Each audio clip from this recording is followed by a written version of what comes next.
ازاي في ناس عندهم القدرة انهم يقنعوا شخصيات مختلفة بأي حاجة وانت مش عارف تتعامل، وكمان بيعرفوا يبيعوا نفس المنتج بتاعك او حتى منتج اقل في الجودة بس بسعر اعلى بكتير. اهلا بيكم في فيديو جديد من سلسلة احتراف المبيعات بس من زاوية اقناع الشخصيات، الجزء الخامس. خلوني في الاول افكركم بهدف سلسلة الفيديوهات دي. برضو اول ما هتخلص الفيديوهات ايا كان مستواك ايه اكيد هتستفيد واكيد مستواك هيتطور، حتى لو بتبدأ او لو كان مستواك متوسط او كنت محترف في المبيعات. وخلوني كمان افكركم سريعا بموضوع الحلقه اللي فاتت واللي كان عن احتراف المبيعات من زاويه كاريزما الشخصيات. اما بقى لو ما كنت شفت الحلقه اللي فاتت هسيب لك اللينك تحت في الديسكربشن. ويلا بينا نبدا احتراف المبيعات من زاويه اقناع الشخصيات. تقدر تدي نفسك كام من 10 في القدرة على الإقناع؟ وهل كل الناس ممكن تقنعهم بنفس الأسلوب؟ في الحقيقة يا صديقي إنك محتاج تفهم الشخصية اللي قدامك الأول علشان تعرف مفاتيحها وهي ممكن تقتنع إزاي. ومن المفتاح ده بتبدأ تتفاهم معاها وتقدر تقنعها باللي أنت عايزه. من تجاربي مع آلاف العملاء خليني أحكي لكم على واحدة من أصعب المواقف اللي تعرضت ليها في حياتي. قصة واقعية بس بدون ذكر أسماء، وإزاي العميل بيقتنع في النهاية وتطلع من الماتش كسبان مع ان المنطق بيقولك انك كده كده انت خسران. وفي الاخر برضو هقول لكم على سر الصنعه وندعمها برضو بشويه كتب زي ما احنا متعودين. من كام سنه الشركه طلبت مني ان اروح عند عميل كبير جدا بيشتغل في بيع المشروبات الغازيه المعروفه عشان احاول اقنعه انه يرجع ثقته فينا تاني ويرجع يشتغل على منتجاتنا. والعميل ده دلوقتي بيفكر يشتري حل جديد والمنافس قاعد عنده ليل نهار. فبقت المشكله مشكلتين، ان انا مش عارف ارجع ثقه العميل فيا وفي كمان منافس موجود على ارض المعركه. اخدت ميعاد ورحت لمتخذ القرار، والراجل استقبلني بصراحه يعني ما كانش احسن حاجه، بس بصراحه الراجل كان ذوق جدا ولم يتجاوز في اي حاجه، وبدا يتكلم عن المنافس بتاعي بشكل فيه مبالغه، وان هو بيقول قد ايه المنافس مستريح معاه، وان هو يعني مجرد ما يطلب او قبل ما يطلب المنافس بيطلع من تحت الارض شبيك لبيك بيعمل له كل حاجه. والعميل قعد يتكلم عن المنافس فتره كبيره جدا من ساعة ما دخلت من باب مكتبه. هنا أنا كنت مركز في 3 حاجات بس. رقم 1 كنت مركز في كل كلمة وبكتب وراه ووريته إن أنا بكتب وراه. رقم 2 كنت بدرس وبحلل الشخصية وتفاصيل المكتب اللي هو قاعد فيه، لأنه كان مليان بأشكال من المنتجات والمشروبات الغازية اللي هما بينتجوها. رقم 3 بقى ودي كانت المشكلة عندي، أرجع أقول لمديري إيه. كان كل هدفي إن ألاقي ربع فرصة علشان أرجع أسيطر على الموقف لحد ما عملت الخطة، ورحت اخترت اصعب طريقه ممكن تتخيلها، وقلت لنفسي ما هي كده كده بايظه، ايه اللي هيحصل يعني؟ اخترت حاجه اسمها طريقه الاقناع بالصدمه. قلت له يا باشمهندس فلان، مش هتجيب لي حاجه اشربها بما اننا قاعدين في اكبر شركه بتعمل مشروبات؟ وده طبعا من باب اني احرجه بالشياكه واشتت انتباهه شويه علشان ابدا اعمل كنترول من ناحيتي. لحظه سكوت،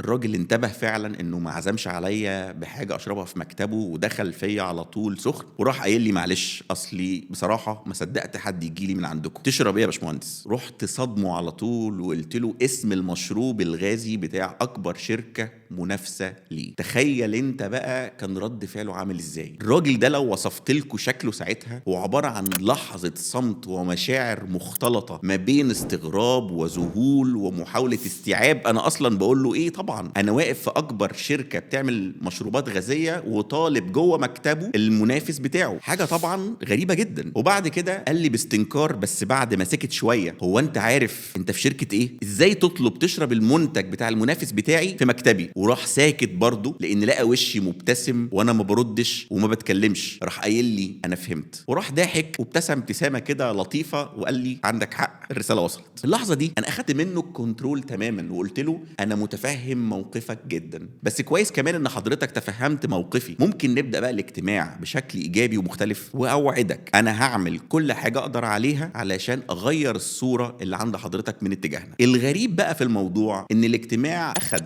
اطول من الوقت المحدد ليه، والراجل قرر يدينا فرصه تانية بعد ما كان قافل الباب في وشنا تماما، واشترى مني بدل المنتج 2 وطلعنا المنافس تماما من الصوره. هنا احنا بنتكلم على منتجات قيمتها غاليه. الحته اللي خلتني اخد قرار بقى اني استخدم اسلوب الاقناع بالصدمه لما شفت قد ايه هو بيعتز بشركته وبمنتجات شركته شركته وحاططها في مكتبه في كل مكان تقريبا. هنا انا قلت لنفسي لازم انا كمان اوري العميل ان انا بعتز بشركتي وبمنتجات شركتي، وبالتالي ده اكتر حاجه الراجل هيفهمني على طول وهيتفهم شعوري. وده كان مفتاح الشخصيه دي، بس لازم اخليه يهدى الاول شويه علشان اعرف اعمل كنترول واصلح الموقف. وده مش معناه طبعا انك تعمل اي حاجه من اللي انا قلتها، لان كل موقف ليه الظروف بتاعته وكل شخص مختلف عن التاني. طبعا في الموقف ده ربنا وفقني جدا لاني اخترت المغامره، وطبعا لكل موقف ظروفه الخاصه بتاعته وكل شخصيه بتتعامل معاها ليها المفتاح بتاعها. نرجع بقى لحلقه النهارده عشان الموضوع ما يوسعش مننا وعشان الدنيا تبقى واضحه. ارجعوا للفيديو اللي كنت بتكلم عن كاريزما الشخصيات وتعالوا نشوف هنقنع كل واحد فيهم ازاي. احنا لو فاكرين عندنا 4 شخصيات. الشخصيه الاولى اللؤلؤ، وحبها انه يبان تاثيرها على اللي حواليها. يعني عايز تقنعه خليه يشوف فوايد الحل بتاعتك وخليه يشوف تأثير الحل اللي هو يختاره على الناس اللي حواليه وعلى المكان اللي فيه. الشخصية التانية شخصية الجوهرة، وحبها في انه يدخل في تحديات للنجاح. الشخصية دي عايز تقنعه اوعى تتحداه، بس ركبه عربية تحديات النجاح وخليه يشوف ان الموضوع ده صعب ومش هيحصل من غيره. خليه يشوف قوته في تحقيق الهدف الصعب ده، هو اللي هيسوق العربية ويوصلك للي انت عايزه طالما التحدي في اطار النجاح. ثالث شخصية هي شخصية الياقوت، وحبها انه يبان لطيف وبيصاحب الناس وماشي بمبدأ الناس تحب الناس. عايز تقنعه خليه يشوف انك مرايته وانك شبهه وانه ينفع يصاحبك او ينفع يعتمد عليك وتساعده حتى في اموره الشخصية. هو بيدور على صديق جوه البيزنس. الشخصية الرابعة والمحببة الى قلبي شخصية الزمرد، وحبها في انه يفهم كويس قوي كل التفاصيل. وزي ما انتوا عارفين ده قيمته كبيرة زي ما شرحت في الفيديو اللي فات في الناس اللي حواليه ودايرة تأثيره. اوعى تتحداه، اوعى تدخل معاه في جدال، انت الخسران 100%. عايز تقنعه اديله كل التفاصيل والمعطيات من غير ما تقول له القرار. هو كويس جدا وشاطر في الاستنتاج، وهنا هنستخدم اسلوب الاقناع الغير مباشر. اي حاجة عايزه يعملها اديله فيها تلميح واديله المعطيات وسيبه هو ياخد القرار. في الاغلب الشخصية دي بتعرف تاخد قرارات جريئة جدا وقرارات سليمة معتمدة على معلومات وحاجات انت هتقولها له في اول كلامك. في الاغلب هياخد قرار بعكس اللي انت عايزه على طول لو حس انك انت بتوجهه ناحيه